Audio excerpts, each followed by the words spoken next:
Hello everyone. Today we are going to start the new chapter that is of history, a popular rebellion and the revolt of 1857. Now, the 1857 was the first war, or you can say that the first revolt toward the independence. Rebellion means revolt करना, मतलब that means किसी के against जाना. In this chapter, we are going to read about that how in 1857 the revolt started, what were the causes of the revolt, and how the revolt suppressed, how the revolt expanded in the different areas. Clear? Now, first, let us come on the introductory part of the chapter. Guys, sorry to put you in a trouble, but today we are having this book. In my next video, I'll give you the video I'll make from the clear book. Okay. Now, 1857 was the period when Britishers start controlling the whole India. Clear? And because of all these things, Indians were facing a lot of troubles, or Indians were in total control of the Britishers. All the landlords, kings, tribal peoples, our sepoys, everyone was under the control of British East India Company. And all these things were creating a disappointment, or you can say that the feeling of disappointment in the mind of our members, in the mind of Indian peoples. Now, Indians were not in the favor to accept the progressive, or you can say that the proper rules and regulations of the British East India Company. So, because of all these things, because of the many causes, the revolt started in 1857. Now, first have a look on the different causes of revolt. Basically, we are having four causes of the revolt. The first one is political causes, then economic causes, conditions of sepoys. Sepoys means our soldiers, and we are having some social and religious causes, and the last one is our immediate causes. All these causes we are going to cover in this video only. Now, if we talk about the causes, the first is political causes. Political means proper हमारे पास कैसे कैसे हमारा India को annex किया, annex means capture किया, कैसे कैसे अपने रूल्स एंड रेगुलेशन सेटअप करे, वो सब इसमें हम पढ़ेंगे.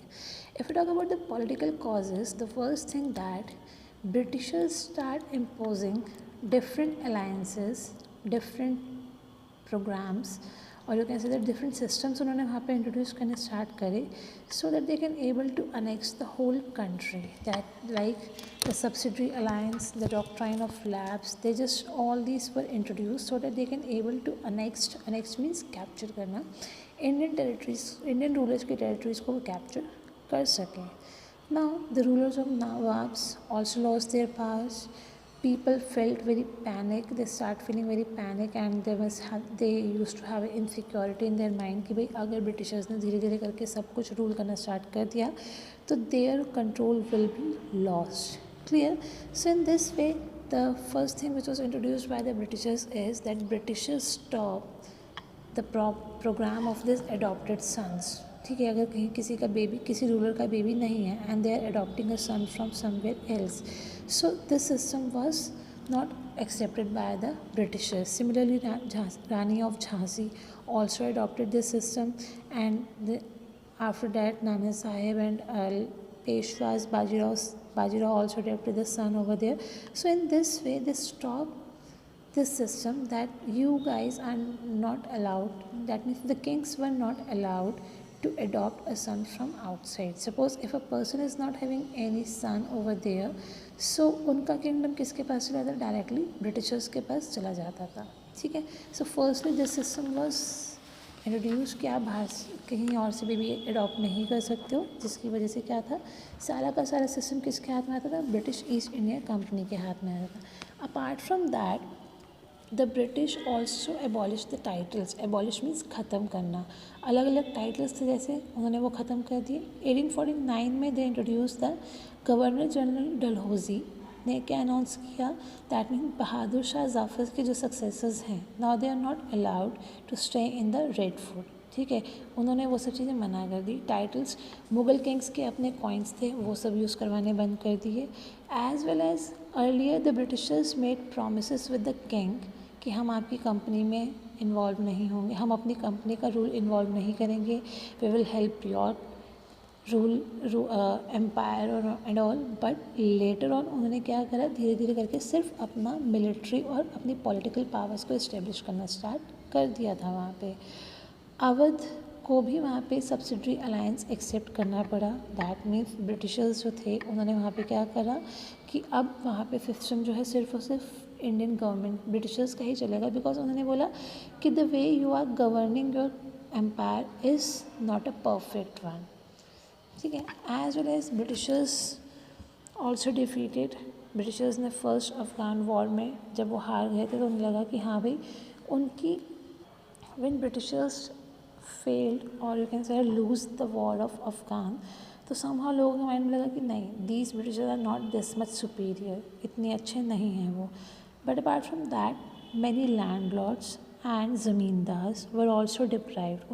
deprived means उनको भी उनकी राइट्स नहीं दिए गए, उनसे भी उनके राइट्स ले लिए गए, जस्ट बिकॉज पहले ब्रिटिशर्स जो हमारे नवाब्स थे, जो हमारे मुगल्स थे, वो हमारे लैंडलॉर्ड्स को और ज़मींदार को कुछ ना कुछ स्पेशल राइट्स देते थे, बट ब्रिटिशर्स ने इनसे वो राइट्स भी ले लिए। So these were the political causes.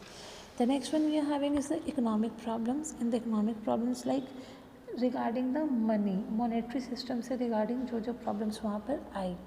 The first thing is land revenue policies. नई लैंड रेवेन्यू पॉलिसीज़ वहाँ पर आ गई, जिसकी वजह से ज़मींदार्स को अपनी पर्टिकुलर लैंड भी वहाँ पे खोनी पड़ी थी। ठीक है, and apart from that because वहाँ पे उस टाइम पे फेमाइन्स हो रहे थे बहुत सारे, peasants as well as zamindars were not able to earn the good amount, but they have to pay a fixed amount to the British East India Company. And when they were not able to pay that particular amount, so in that situation their land was taken over by the Britishers only.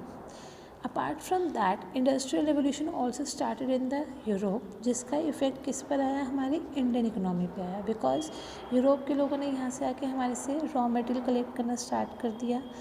Handicrafts का काम जो था वो धीरे धीरे करके पूरा का पूरा कम हो गया, जिसकी वजह से लोगों में अनएम्प्लॉयमेंट क्रिएट होनी स्टार्ट हो गई, क्योंकि हैंडीक्राफ्ट्स के काम से वो अपने आप से एंगेज थे। But now they have to depend on the British East India company to get an employment opportunities. And when we had an Indian rule in our country, that time the artisans used to get some help from the Indian rulers. But जब वही Indian rulers ख़त्म हो गए तो artisans को भी वहाँ से कोई हेल्प नहीं मिलनी स्टार्ट हुई, जिसकी वजह से वो लोग भी यहाँ पे अनएम्प्लॉयड हो गए थे। Apart from that Britishers start taking Britishers are annexing the land of the many landlords, कब्जा करना स्टार्ट कर दिया था उनके वहाँ पे, जिसकी वजह से अब हमारे पास पीजेंट्स के पास उनकी अपनी पर्टिकुलर प्रॉपर्टीज़ यहाँ पे नहीं थी। Many of the soldiers were jobless, were there, soldiers को जॉब अपॉर्चुनिटीज़ उनके अकॉर्डिंग नहीं मिलती थी। Main higher authorities were given to the Britishers only. Clear? So in this way you can see that how the Britishers were making the rules on India in the economic spheres as well. Economically भी torture वो यहाँ पे कर रहे थे। Now the condition of sepoys means soldiers की हमारे पास क्या कंडीशन थी यहाँ पे। Now lot of anger in the mind of a people of India, because Britishers were taking a lot of work from the Indian people, but they were not giving the equal job opportunities, or you can say that security to the Britishers over here, like security to the Indian people. Like in the British army we had a large number of Indian soldiers, ठीक है, but उनकी जो income थी वो as compare to British soldiers के according कम थी। Indian soldiers ज़्यादा है हमारे पास, बट इनकम किसकी ज़्यादा थी हमारे पास, ब्रिटिश सोल्जर्स की।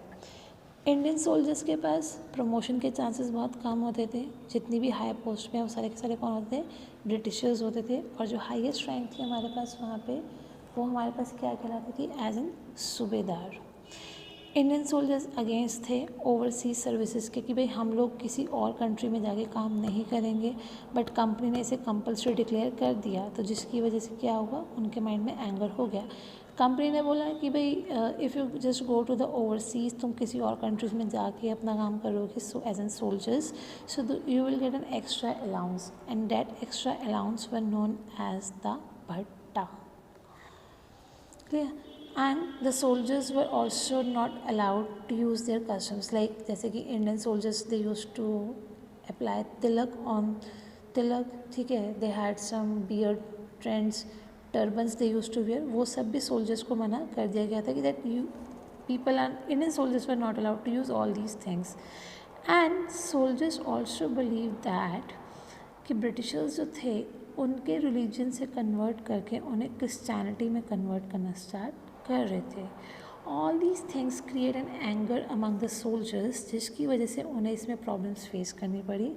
एंड उनका एंगर जो था धीरे धीरे करके हमारे रिवॉल्ट में कन्वर्ट होना स्टार्ट हो गया था. Next we are having is social and religious causes. Socially and religiously उन्हें प्रॉब्लम्स फेस करनी पड़ी बिकॉज बहुत सारे क्रिश्चियन मिशनरीज जो थे उनका मेन ऑब्जेक्टिव क्या था कि they just start converting the people into the Christian. उनका रिलीजन कन्वर्ट करके उन्हें क्रिश्चियनिटी में ले आए. रिलीजियस सेंटिमेंट्स, जो उनके रिलीजियस इमोशंस थे, उनके साथ भी चीज़ें होती थी, जैसे कि जो पर्टिकुलर एरिया मॉस्क्यूज़ एंड टेम्पल्स ने एक्वायर करी हुई हैं उन एरियाज़ में उन्होंने टैक्सेस इम्पोज करने स्टार्ट कर दिए, जबकि मंदिरों मस्जिदों में इन सब में टैक्सेस एक्सेस अप्लाई नहीं होते.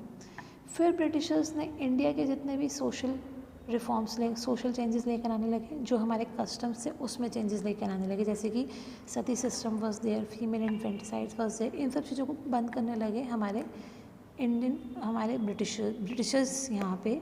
और इंडियन पीपल को ऐसा फील होगा कि that the culture of Indian is coming to and.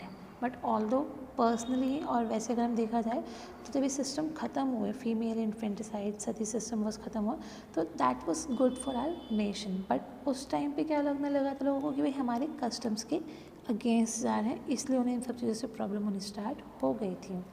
The next is railway introduce होना स्टार्ट हुआ यहाँ पर. ठीक है, तो अब रेलवे इंट्रोड्यूस हुआ तो all people were allowed to sit together. हर कास्ट के मेंबर्स जो थे एक साथ बैठ सकते थे. ये चीज़ इंडिया में पहले गलत होती थी because Indian society was divided into upper and lower caste. तो उन्हें ऐसे लगने लगा कि अब जो है ये सोशल ब्रेक डाउन कर रहे हैं कि भाई हमारे पास एक कंपैरिजन्स बने हुए हैं, upper caste, lower caste, middle class, वो सब चीज़ें हमारा ये ब्रिटिशर्स ख़त्म कर देंगे. तो अकॉर्डिंग टू द इंडियंस ये चीज़ भी गलत थी. As well as Indians were denied to, मतलब उनको एक अच्छी पोस्ट पे नहीं बिठाया जाता था because Indians were consider as an inferior as compare to the Britishers. So in this way उन्होंने हमारे सोशल और हमारे रिलीजियस सिस्टम्स में भी उन्होंने अपने तौर तरीके लाने स्टार्ट कर दिए. The next one is immediate cause. Immediate cause means कुछ रीजंस बहुत फ्रीक्वेंट रीजंस रहे, जैसे कि हमारे पास 1856 में एक राइफ़ल्स इंट्रोड्यूस हुई, एनफील्ड राइफ़ल्स इंट्रोड्यूस हुई. बट द कार्टेज जो था उस राइफ़ल का वो क्या था, एनिमल स्किन से बना हुआ था, ग्रीस पेपर जो था. तो वो सिस्टम क्या होता था, पहले उस ग्रीस पेपर को they have to bitten up from the mouth, ठीक है, और उसके बाद उसे यूज़ कर सकते थे. But that grease paper was made up of animal skin, or you can say that the grease was made of beef and the pig fat. तो उस सिचुएशन में हमारे हिंदूज़ एंड मुस्लिम्स वो इस चीज़ की फेवर में नहीं थे. बट जो हमारी जितनी भी हायर अथॉरिटीज़ थी उन्होंने फोर्स करा हमारे इंडियन सोल्जर्स की you just use this Enfield rifles. तो जिसकी वजह से हमारा जो ये सिस्टम था, this was the immediate cause, जिसकी वजह से हमारा जो 29 मार्च 1857 में एक रिवॉल्ट स्टार्ट हो गया था हमारा इंडिया के अंदर against the Britishers. Clear? So these were the causes what were the causes of the revolt. We had political causes, economic causes, condition of sepoys were there, social and religious causes, and the last is that immediate causes. Clear? Guys, just go through with the video and with the chapter. If you find any doubt, then you guys can ask. And till then, stay safe, stay home. Bye bye guys, take care.